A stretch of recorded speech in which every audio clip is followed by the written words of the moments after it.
বাংলাদেশ পৃথিবীর সবচেয়ে সভ্য ও ধনী দেশ। এখানে ভাইরাল হওয়া মানে অশিক্ষিত আর বেহায়ার জনপ্রিয়তা, জ্ঞান মেধা বা আশ্রম নয়। এটাকেই সফলতা মনে করে মাথা মোটারা। এখানে সরকারি হাসপাতালগুলোতে ডাক্তারের জন্য একজন অ্যাসিস্ট্যান্ট রাখা হয়, এদিকে অ্যাসিস্ট্যান্টের জন্য আরো একজন অ্যাসিস্ট্যান্ট রাখা হয় এবং ইন্টার্নশিপ ডক্টর দিয়ে চিকিৎসা করানো হয়। এখানে বাচ্চারা স্কুলে যাওয়ার বয়সে মিছিল মিটিংয়ে যায়, ক্লাস ক্যাপ্টেনের দৌড়ে নয়, এরা এলাকার পাতি নেতা হতে চায়।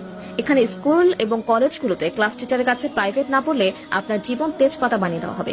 এখানে টাকা ধার নিয়ে ভুলে যাওয়া যেন সবার অন্যতম গুণ। আপনার কাছ থেকেও যদি কেউ টাকা ধার নিয়ে থাকে তবে ভুলে যান যে সেই টাকা আর কখনো ফেরত পাবেন।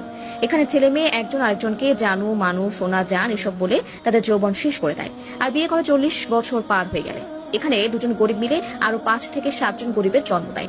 এখানে কারো বিপদে কেউ এগিয়ে আসে না, ভাবে কি লাভ, কিন্তু নিজের বেলায় বিপদ এলে তখনই বলে ভালো মানুষের অভাব।